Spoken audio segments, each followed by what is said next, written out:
반갑습니다 형님들, 안녕하세요. 오늘도 제 수TV 생방송 와주셔서 감사드리고, 수TV 보신 형님들은 추천이나 즐겨찾기 한 번씩 부탁드리겠습니다. 이따 유튜브로 보시게 된 분들도 구독이나 좋아요 한 번씩 눌러주시면 감사할 것 같아요. 자, 첫 경기 디트로이트 대 샬럿 경기인데, 샬럿은 지금 1승 16패로 엄청 못하고 있어요. 직전 경기도 시카고랑 그래도 시속 게임 하기도 하고, 그냥 샬럿이 지금 갈피 잡기가 힘들어. 라멜로가 나올지 브랜든 밀러가 뛸지 여러 가지 변수가 많은 상황입니다. 그냥 최근에는 아예 성적 자체를 많이 못 거두고 있다, 이런 것들이 많이 발견이 되는 것 같고요. 그리고 디트로이트도 큰 문제가 하나 생겼습니다. 제이든 아이비가 이제 거의 시즌 아웃고 부상을 당했어요. 콜 앤서니가 살짝 무리하게 이렇게 좀 파울을 해가지고 아예 이제 시즌 아웃이 거의 유력한 상황인데, 자, 요즘에 제이든 아이비 성적 한번 볼게요. 기본적으로 3점도 40% 꼽고 있고, 커닝햄이 없을 때 보조 리딩이 된다든지 유용한 자원이거든요. 디트로이트 공격에서는 12월 달로 얼추 그냥 살펴봐도 야투율이나 3점슛이 전부 다 훌륭한 상태예요. 그래서 디트로이트 공격에서는 꽤나 유용한 자원인데 이 친구가 빠진다면 문제가 생길 수가 있다. 지금 아마 이제 제가 봤을 때는 디트로이트는 비즐리를 주전으로 올린다든지 마커스 세서 이런 애들을 쓸 것 같은데, 당장에 디트로이트가 그동안은 계속해서 오바 게임을 많이 해왔었잖아요. 여기에 있는 지표상으로도 최근에 야투 감각이 워낙에 좋고 대신에 수비는 되지가 않는다, 이런 것들이 있어갖고 디트로이트 게임이 오바 보기가 좋았었는데, 이제 아이비가 빠지면 저는 문제가 생길 수도 있다고 봅니다. 그 정도로 디트로이트에서는 꽤나 중요한 위치에 있는 선수고, 반면에 샬럿은 그냥 공격이 안 되고 있죠. 근데 이거 역시 라멜로가 제대로 뛸 수만 있다면, 브랜드 밀러가 또 뛸 수만 있다면은 괜찮아질 수 있는 부분이 충분히 여지가 있어요. 오늘 경기도 요즘에 디트로이트 페이스를 생각을 하면은 되게 기준점이 낮은 편이야. 근데 지금 모양새로는 이 경기도 사실 아이비의 결장 때문에, 라멜로가 뛸지 여부 때문에 좀 생각하기에는 이른 부분이 있는 것 같고요. 직전 경기에는 샬럿에서 라멜로가 또 못 나왔더니 포인트 가드 미치치가 야투가 13개 중에 하나 들어갔거든요. 그런 짓거리를 하다 보니 저는 아무래도 요즘 모양새로는 내일 샬럿에서 얘네들이 뛸지는 봐야겠지만은 저는 디트 사이드에다가 오바 그런 쪽으로 일단 보도록 하겠습니다. 자, 그 다음에 토론토 대 올랜도 경기인데요. 토론토는 제가 요즘에 좀 피하고 싶었는데 저번에 애틀랜타전에서는 턴오버를 31개를 저질렀다. 그 다음에 보스턴전에서는 얘네들이 71점, 올 시즌 어느 팀보다도 가장 낮은 득점을 기록을 했었습니다. 그러더니 브루클린을 만나가지고는 그날 퀴클리가 복귀를 하기도 하고, 대신에 RJ 바렛이 빠졌었는데 그날은 3점이 50%로 들어갔어요. 3점을 평소에 많이 안 던지는 팀이지만은 3점이 잘 들어가기도 하고, 반즈 같은 애들도 되게 야투율이 좋았었죠. 토론토는 오락가락이 너무 심해. 저는 그날 너무 갈 게 없어가지고 브루클린을 조금 좋게 보는 것도 있고, 대신에 브루클린도 그날 디안젤로 러셀이 복귀를 한다든지 이런 게 있었는데, 토론토한테 그러니까 3번을 당했습니다. 제가 그날도 언더 갔거든요. 이게 3번까지는 그래도 당하면 호구인데 4번 당하면 그건 등신입니다. 저는 이 경기는 어지간하면 피하고 싶은데요. 근데 올랜도로 생각을 하면은, 자, 올랜도는 여기 있는 거, 최근에 토론토는 수비가 정말 안 되고 있다, 대신에 올랜도는 이 수비는 잘 되는데 공격은 안 된다, 이런 게 보이잖아요. 저는 매번 올랜도는 얘네들이 수비적으로 보면은, 자, 야투 방어율이라든지 3점 방어율이 둘 다 19등입니다. 근데 실제 실점은 전체 2등 수준이에요. 한마디로 상대를 최대한 못 던지게 한다. 파울 개수가 적진 않지만은 그래도 꽤 잘 막는 팀이거든요. 일단은 저는 이 경기는 올랜도의 색깔을 조금 더 입힐 필요가 있다고 생각이 됩니다. 토론토가 퀴클리가 복귀하니까 직전 경기도 사실 자유투도 그렇게 많지 않았는데 전체 야투 시도 자체도 88회였거든요. 일단 감각 자체가 좋아가지고 130점이나 낸 거지, 전체적인 시도 횟수라든지 그런 것들은 많지는 않았었어요.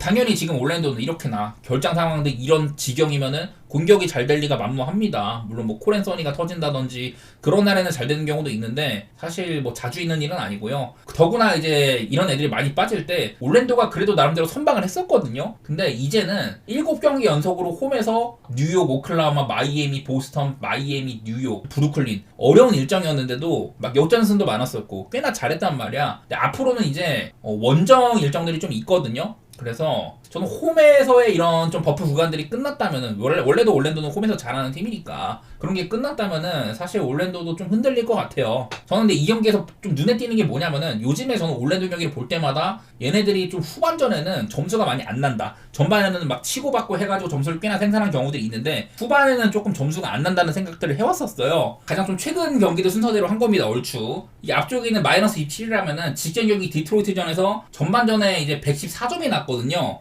토탈 해가지고 201점이 났습니다.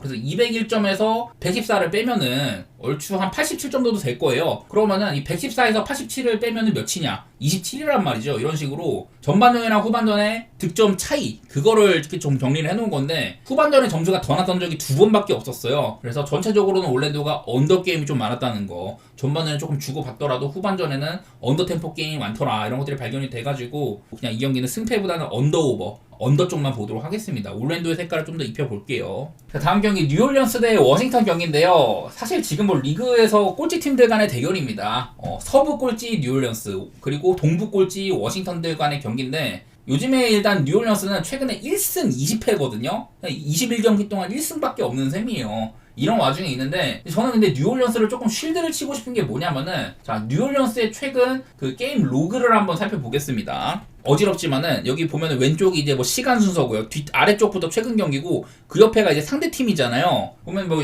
여기 결과가 있고, L이 패배한 거, W가 승리한 건데, 쭉 보면은 덴버 상대로 이긴 다음에 그 이후로 쭉 이렇게 뭐 9연패하고 1승하고 또 이렇게 또 연패하고 이래가지고 뉴올리언스가 그냥 최근에 1승 20패예요. 이런 와중에 있는데, 제가 좀 보고 싶은 거는 뉴올리언스의 상대들이 꽤나 빡셌다, 그거거든요. 마이애미, 클파, 멤피스, 휴스턴, 덴버, 뉴욕, 휴스턴, 여기까지는 전부 5할 이상 팀들입니다. 근데 인디애나가 얘네들이 지금 그 순위상으로는 동부에서 17승 18패 5할 승률이 안 돼요.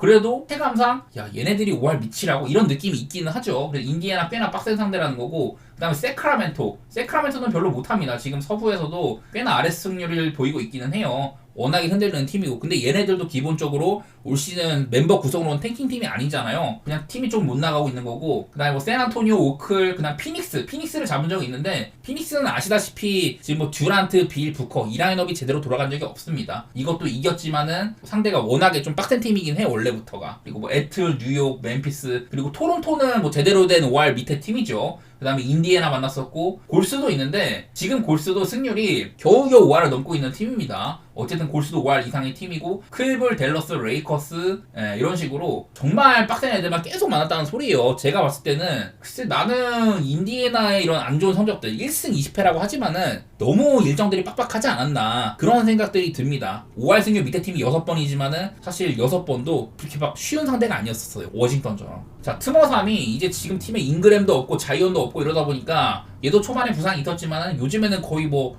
1옵션급으로 활약을 해주고 있거든요. 기본적인 야투시도 횟수 차이도 좋고, 최근에 이제 경기당 35분 뛰면서 21.8점에다가 야투를 48%, 3점이 거의 40%에 육박을 합니다. 원래도 뭐 감이 나름대로 좋은 선수죠. 그러다 보니까 얘도 이제 뉴올리언스의 차기 코어급이에요. 뉴올이 잉그램이나 자이언은 팔아도 허브 존스, 트머삼은 지킨다, 이런 마인드인데, 좀 활약이 괜찮다는 모습들, 그런 것들을 좀 어필을 하고 싶었고, 저는 매번 워싱턴은 이 주전 구간이랑 벤치 차이가 심하다. 여기 오른쪽에 지금 워싱턴의 라인업이 되게 어린 라인업이거든요. 근데 이제 벤치에서는 오히려 그 브록던이라든지 키스퍼트, 발렌슈나스 이런 애들이 나올 수가 있고, 그 주전보다 벤치 구간이 나은 것들이 있어요. 득점 생산력이나 여러 부분에서. 저는 그거를 감안을 해도 워싱턴은 어디까지나 탱킹을 제대로 하는 팀이고, 뉴올리언스는 어쩔 수 없이 탱킹을 하는, 멤버 구성 자체는 저는 뉴올이 낫다고 보거든요. 물론 요즘에 최근에 모습으로는 워싱턴 연패 탈출 이후에 꽤나 뭐 승리를 챙겨간 것도 있었고, 샬럿, 시카고 이런 애들 잡으면서 3승이나 챙겼는데, 제 생각은 뉴올리언스가 걔네랑 붙었으면 뉴올리언스도 이겼을 것 같거든요. 그 정도로 최근 뉴올이 1승 20패지만은 너무 상대가 빡셌다는 거, 그런 것도 생각을 해보고 싶고, 기본적으로 둘 다 페이스가 빠른 팀입니다. 뉴올리언스는 머레이 맥컬럼이 돌아오고 나서는 페이스가 거의 한 6등 정도에 걸쳐있고, 워싱턴이 바로 그 위라고 했었었죠. 12월 달에 페이스 상으로는 5등, 6등 팀 간의 대결이어가지고, 저는 뭐 기본적으로 이 경기도 오바 생각하는 게 조금 맞아 보긴 해요. 지표상으로도 뉴올은 요즘에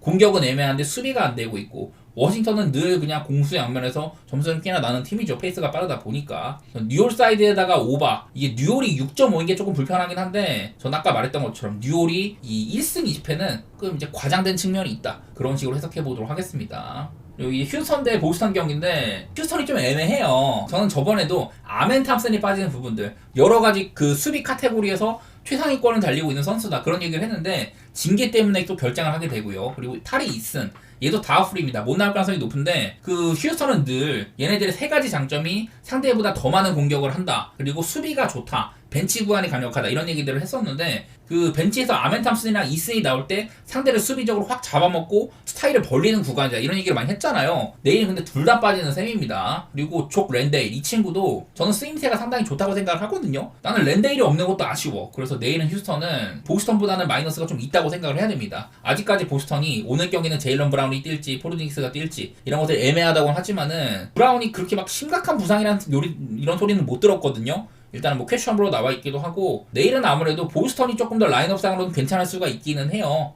요즘에 휴스턴은 공수 양면에서 수비도 흔들리고 있고 공격도 한 달 전만큼 뭐 좋지는 못하다. 얘네들의 장점이 조금 이제 흐려진 부분들 그런 게 있어가지고 휴스턴을 보기에 좋은 시점이 아닌데 일단 보스턴은 백투백인 게 거슬리죠. 또 이제 미네소타랑 되게 치열한 경기를 했다. 올 시즌에 미네소타가 안 좋은 시점에서도 보스턴만 만나면은 되게 타이트한 경기를 했다고 했는데 어제도 되게 타이트했었습니다. 보스턴이 초반에는 3점이 너무 안 들어가다가 이제 3점으로 오히려 회복을 했거든요. 어제도 3점이 그래도 꽤나 잘 들어갔었으니까. 또 보이는 거는 제일런 브라운 같이 이런 드라이브인을 할 수 있는 그런 친구들이 없다 보니까 상대방이 인사이드 쪽에서 뭔가 이제 유의미하게 뭐 창출을 하는 그런 친구들이 부족했었고 그 미네소타전에 자유투가 6개밖에 없었거든요. 저는 개인적으로 이 경기는 또 승패는 피하고 싶어요. 그냥 이건 난 솔직히 진짜 어디가 이길지 잘 모르겠어. 따지고 보면은 보스턴이 휴스턴의 모양새보다 조금 좋은 건 맞는데 또 휴스턴은 홈으로 오면은 좀 버프를 많이 맞는 팀이고 보스턴 또 백투백을 치렀죠. 어려운 경기들을. 그러다 보니 승패는 좀 애매한 것 같고 저는 개인적으로 그냥 언더 생각 중이긴 합니다. 휴스턴이 벤치가 아까 제가 많이 모자라다는 얘기를 했는데 그래도 요즘에는 작년에 꽤 괜찮은 활약을 했었던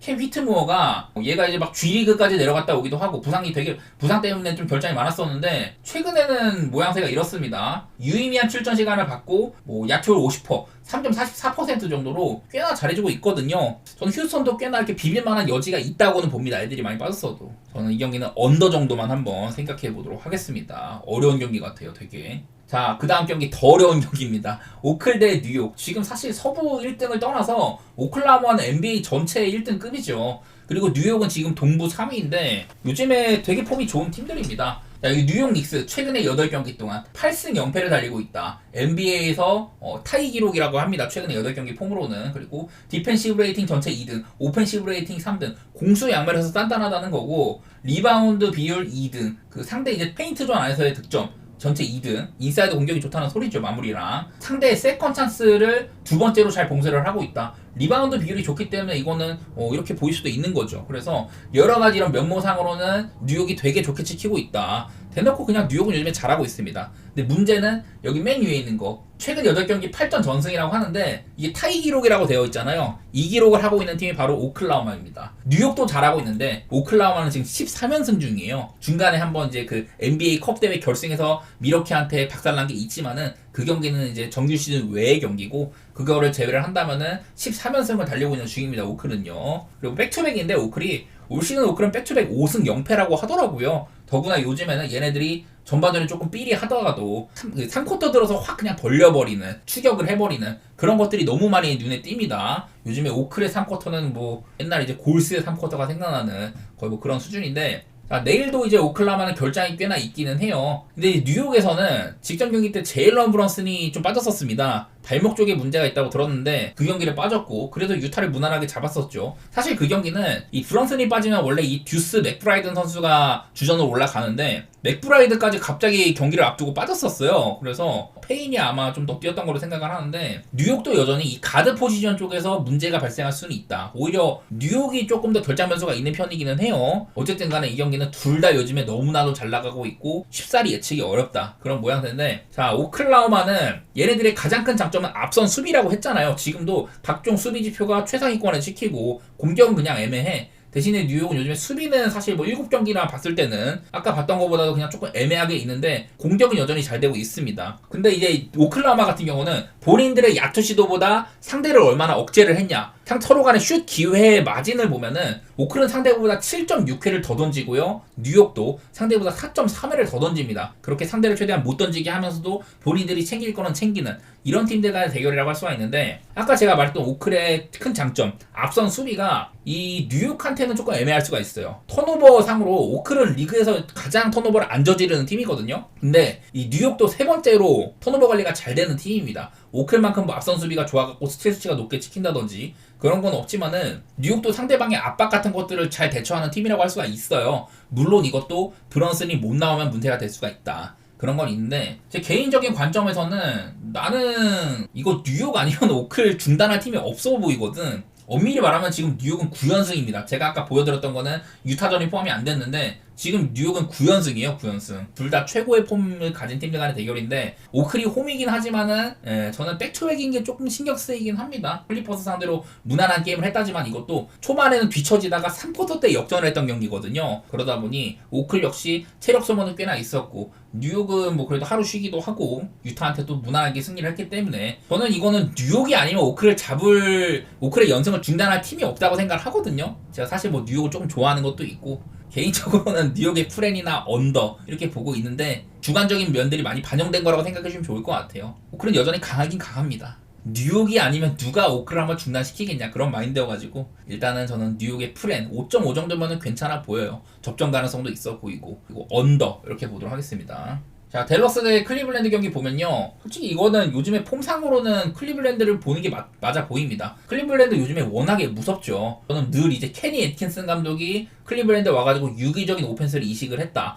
작년에도 클리블랜드는 모블리 알렌이 버티는 클블 산성, 트윈타워 이런 것들 바탕으로 좋은 수비를 찍어내는 팀이었는데 공격에서 뭔가 좀 애매했었거든요. 근데 갈란드가 이제 거의 올스타급 가드로 올라서기도 하고 되게 투맨 게임이 능통한 친구죠. 거기다 미첼까지 있고 3번 자리에 뭐 웨이드든 뭐 지금 스트러스든 오코로 다 르버트는 누굴 넣어도 잘해. 벤치도 탄탄합니다. 그래서 클리블랜드는 팀이 되게 잘 돌아가고 있는 그런 상황이 있어요. 지금 댈러스는 돈치치가 빠지고 있고, 그리고 나지 마샬 공수 양면에서 여러 가지를 할 수 있는 선수인데 얘도 오늘까지 징계 결장으로 빠지거든요. 이런 부분들이 아쉽다. 더구나 직전 경기는 워싱턴까지 결장을 했더니 이 댈러스가 굉장히 수비적으로도 맥을 못 추는 그런 게임을 했었는데, 대놓고 지금 이제 돈치치가 빠진 부분이 많이 좀 보이는 것 같아요. 댈러스는 그런 것들이 더 노출이 되고 있는 상황이고, 제가 여기 댈러스의 8경기를 가지고 왔는데 이 8경기 중에 돈치치가 2번 뛰었거든요. 근데 한 번은 풀게임 뛰고 한 경기는 전반도 다 마치지 못하고 부상으로 나갔단 말이에요.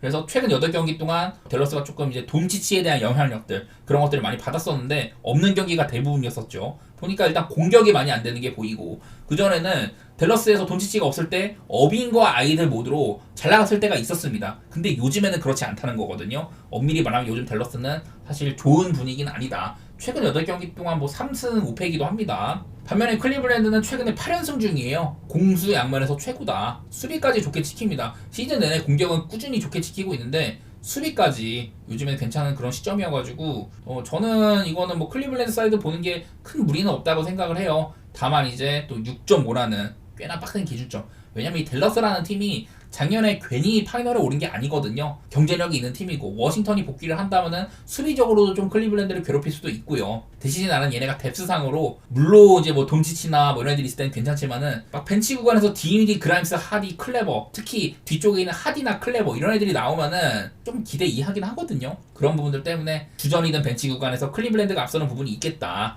이런 생각을 해서 클리브 사이드로 보도록 하고요. 나는 230.5 언더를 보는 건 일단 대놓고 요즘 댈러스는 점수가 많이 안 나고 있습니다. 근데 클리블랜드도 물론 공격은 좋은데 수비도 잘 되는 면이 있어서 요즘에는 막 상대를 막 크게 점수를 억제하는 부분들 그런 것들이 꽤나 나오고 있는 편이거든요. 덴버처럼 만만치 않은 팀들 그런 애들 만나면 135실점을 하지만은 149득점으로 갚아주기도 합니다. 그래서 요즘에 댈러스도 템포가 빠른 편이 아니고 저는 한번 언더 쪽으로 생각해 보도록 할게요. 다음 경기 덴버 대 샌안토니오인데 이거는 이제 백투백이 있습니다. 오늘 뭐 얘네가 백투백이라는 게 아니라 오늘 경기를 하고 바로 이제 내일 샌안토니오의 홈, 덴버가 이제 원정으로 가가지고 홈 원정을 뒤바꿔서 한 번 더 붙거든요. 그래서 백투백 1차전인 건데 서브룩을 칭찬해야 될 것 같아요. 자, 웨스트브룩 정말 욕을 많이 먹는 선수입니다. 근데 웨스트브룩이 이제 덴버로 갔고 되게 낮은 돈을 받고 있잖아요. 근데 요즘엔 스타터로 나오고 있습니다. 고든이 부상으로 빠지면서 원래는 이 자리에 뭐 페이트 마슨이 낀다든지 이랬었는데 서브룩을 주전 카드로 쓰고 있어요. 그랬더니 서브룩의 폼 같은 것들이 굉장히 좋다, 이런 것들이 나와요. 요즘에 덴버는 잘 나가기도 하고 서브룩을 올린 것도 좀 보람이 있다, 약간 이런 느낌이거든요. 요즘에 덴버는 잘 나가고 있는 이유 중에 하나는 이런 서브룩 기용이라든지 팀적으로 안정된 부분들이 있다. 여전히 수비 같은 것들은 안 되고, 근데 이거는 뭐 좀 페이스가 빨라진 것도 있어. 뒤쪽에 보면은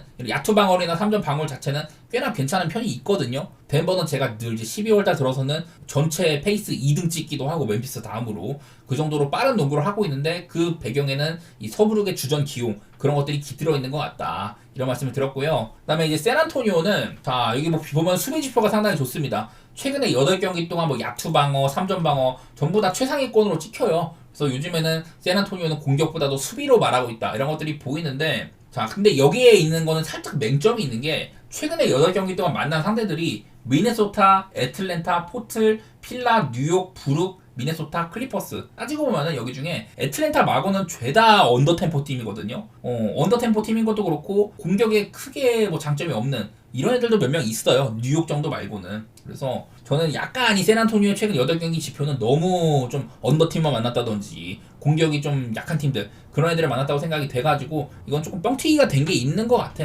그리고 아까 뉴욕이라든지 그리고 또 애틀랜타처럼, 애틀랜타는 뛰는 팀이고 뉴욕은 기본적인 야투 이런 기본빵이 좋은 팀이죠. 그런 애들을 만났을 때는 오바 게임을 했다는 거. 지금 같은 상태 덴버를 만난다면은 샌안토니오의 이런 좋은 수비력이 돋보이기보다는 저는 오히려 덴버의 빠른 템포가 좀 더 보이지 않을까, 그런 생각을 해가지고 저는 덴버 사이드에다가 오바를 생각을 하고 있습니다. 여기도 지금 또 오늘 제레미 소엔이 빠진다고 하거든요. 자 제레미 소엔은 제가 올 시즌에 크리스 폴이랑 상당히 페어링이 괜찮다, 그리고 웬베냐마 옆에서, 웬베냐마 아무래도 좀 얄쌍하기 때문에 리바운드 같은 거 사수하는 것들, 그런 것들을 도와줄 수 있는 친구고, 공격에서도 좀 똑똑한 친구예요. 퍼실리테이터 역할을 할 수 있다. 약간 미니 디그린 같은 느낌이 나거든요, 공수의 양면에서. 근데 그런 친구가 빠진다는 것도 저는 조금은 샌안토니오가 마이너스라고 보이기는 해요. 여기에 있는 거 상으로는 소엔이 있으나 없으나 큰 차이가 없다, 이렇게 알려져 있지만은, 그래도 소엔이 있는 경우보다 없는 경우에 득점이 한 2점, 그 실점도 한 2, 3점 정도 이렇게 올라가는 부분도 있어가지고 살짝 오버를 간다든지 이런 것들도 보이고, 또엔의 결장은 손실이라고 생각을 합니다. 덴버 사이드에다가 오바, 그렇게 보도록 하겠습니다. 다음 경기 세크르 대 멤피스 경기인데, 저는 이 경기는 패스하겠습니다. 지금 세크라멘토의 감독 경질, 마이크 브라운을 자른 이후에 최근 3경기를 보면은 첫 경기 레이커스랑 붙어가지고 그날 완전히 고삐가 풀렸었죠. 그전보다는 좀 더 정돈된 공격을 하기보다 개개인의 이런 탤런트에 의존하는 그런 농구를 했었었고, 3점이 워낙 안 들어가서 그렇지 그날도 점수는 꽤나 냈었습니다. 오바 게임을 했었었고, 그 다음 상대는 댈러스였는데 돈치치랑 어빙이 둘 다 빠진 댈러스였거든요. 세크라멘토가 그런데도 전반전을 뒤처지기도 하고 뭐 이기긴 했지만은 이것도 정상적인 상대가 아니었었어요. 직전 경기 또 필라델피아, 이것도 엔비드가 없었잖아요, 필라델피아에서. 이것도 좀 많이 벌리다가 막판에 필라델피아한테 맹추격을 당하기도 했잖아요. 그래서 결론적으로는 필라델피아의 프렌이었었고, 세크라멘토는 지금 딱 봐도 보기 좋은 상태가 아니에요. 어지간하면 세크라멘토는 저는 뭐 사드도 원래 안 맞는다고 했었고 피하는 게 맞다, 이런 말씀을 드렸는데, 지금 멤피스도 직전 경기 피닉스랑 했는데 그날도 오늘도 결장이 꽤나 많잖아요. 되게 많은 애들이 빠집니다. 이번 경기도 모란트가 빠지고, 벤치의 해시 말다마가 빠지고, 폼 좋은 라라비아라든지 주전으로 올라서기도 했었던 클라크가 빠지기도 하고요. 스마트도 없고, 이런 식으로 지난번이랑 애들이 많이 빠집니다, 이 경기도요. 그나마 이제 잭 이디가 퀘셔너블이라고 하는데, 자, 지난번 경기 때는 피닉스 원정에서는 그날 뭐 존 콘차의 활약이라든지 특히 오펜시브 리바운드 같은 게 되게 대단했었었죠. 캐너드도 3점 같은 거 잘 꼽아주기도 하고, 멤피스는 늘 이제 그 벤치의 출전 시간이 높은 만큼 주전이든 벤치든 퀄리티 차이가 크지가 않아.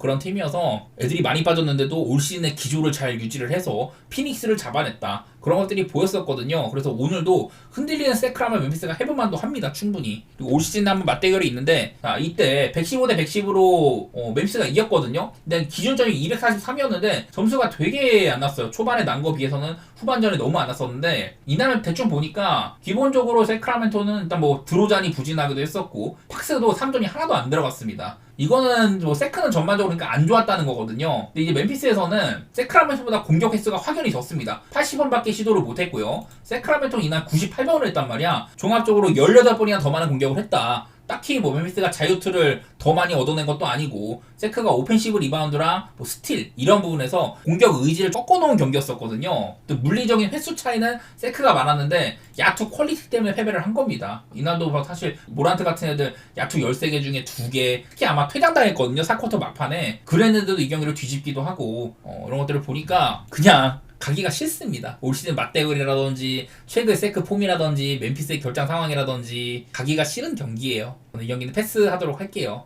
자, 레이커스 대 애틀랜타 경기인데요. 일단 레이커스가 백투백이죠. 앤서니 데이비스가 없었는데 그래도 오늘 무난하게 포트 상대로 승리를 했었습니다. 여전히 내일도 과연 앤서니 데이비스가 나올 수가 있냐, 요즘에 폼이 좋았었던 게이브 빈센트가 나올 수 있냐 이런 것들이 변수인데 기본적으로 레이커스는 홈발을 많이 받는 팀이죠. 원정에 비해서 홈으로 오면은 9.3점이나 이 마진상으로 플러스가 되는 부분이 있다. 이런 얘기들 제가 많이 들었었고 여전히 내일도 애틀랜타는 레리 낸스 주니어가 아웃이라든지 그리고 보그단이 또 퀘셔너블이고 트레영이나 제일런 호슨 팀의 지금 핵심이라고 할 수 있는 애들이 둘 다 퀘셔너블이 걸려있단 말이에요. 그래서 이 경기도 일단 내일 아침까지 소식을 기다려봐야 되고 얘네들이 만약에 뭐 결장 변수가 있다 그러면은 일단은 애틀랜타를 보기가 좀 어려워집니다. 과연 이제 AD가 뛸 수 있냐 그런 것들도 좀 걸리기는 한데 일단 이 경기는 가장 많이 보이는 거는 요즘에 레이커스는 많이 이기고 있어요. 기본적인 성적이 좋다. 최근에 9경기 동안 뭐 7승 2패 달리고 있고 뭐 이렇게 하고 있는데 그 중에서도 레이커스는 사실 맥스 크리스티나 게이브 빈센트의 활약이 좋아가지고 얘네를 주전으로 올리고 수비가 좋아진 점들 그런 것들 바탕으로 많이 이기고 있다고 했는데 그렇다고 해서 막 점수가 엄청 적게 나거나 그런 건 아니기는 해요.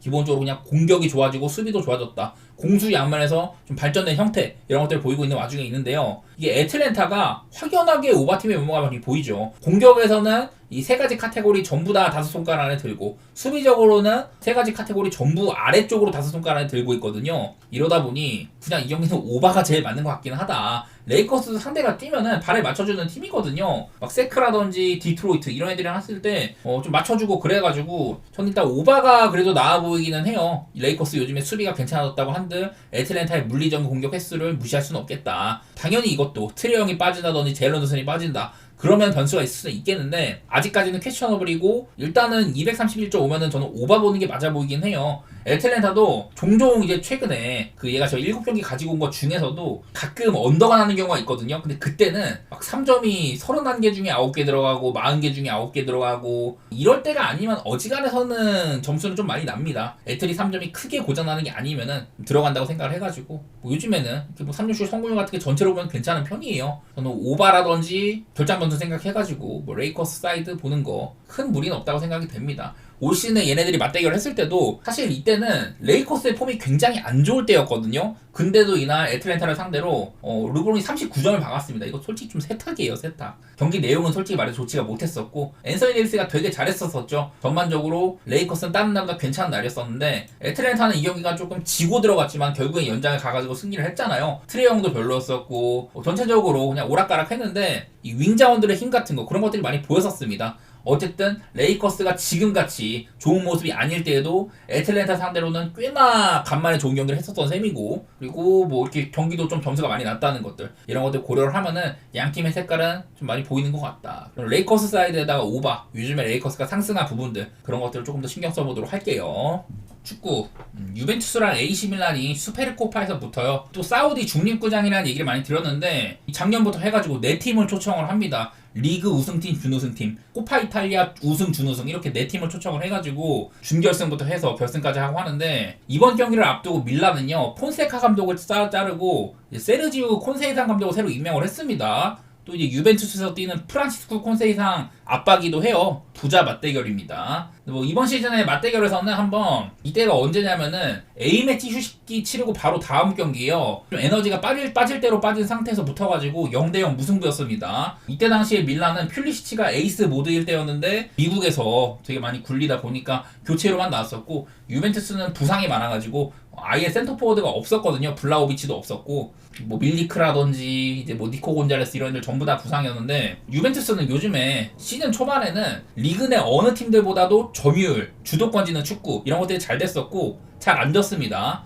근데 시즌이 거듭될수록 얘네들이 지금도 7승 11무예요. 리그에서는 한 번도 안 졌어. 이게 안 지는 것보다도 못 이기는 경기가 많은 걸로 비판을 받고 있거든요. 소극적인 공격, 이기고 있다가도 제대로 못 잠궈가지고 잡히는 경기라든지 그냥 유벤투스 경기는 저는 별로 재미가 없다고 생각이 들기는 해요 요즘에는. 반면에 밀란은 오늘 경기는 감독 바뀐 게 리스크가 크죠. 솔직히 말해서 저는 이제 폰세카 감독이 선수단 장악을 못 해가지고 레앙이나 테오 같은 애들 똑바로 못 쓴 부분이 아니면은 저는 그래도 경기는 좀 재밌었다고 생각을 하거든요. 성적도 괜찮아. 따지고 보면은 밀란이 지금 이렇습니다. 최근에 이렇게 뭐 무승부도 많이 있고 이러지만은 사실 뭐 진 거는 나폴리한테 그리고 또 아탈란타한테 이렇게 진 거 말고는 크게 두드러지는 건 없어요. 물론 뭐 이겨야 할 때 제대로 못 이긴다든지 그런 게 있긴 하지만은 성적 자체도 그렇게 막 잘릴 정도까지는 아닌 것 같았거든요. 어쨌든 오늘 경기는 지금 밀란의 스쿼드로는 수비는 사실 별로인 게 맞고 공격에서 쇼부를 봐야 되는데 이게 콘세이산 감독이 어떤 축구를 할지는 저도 잘 모르겠습니다. 아직은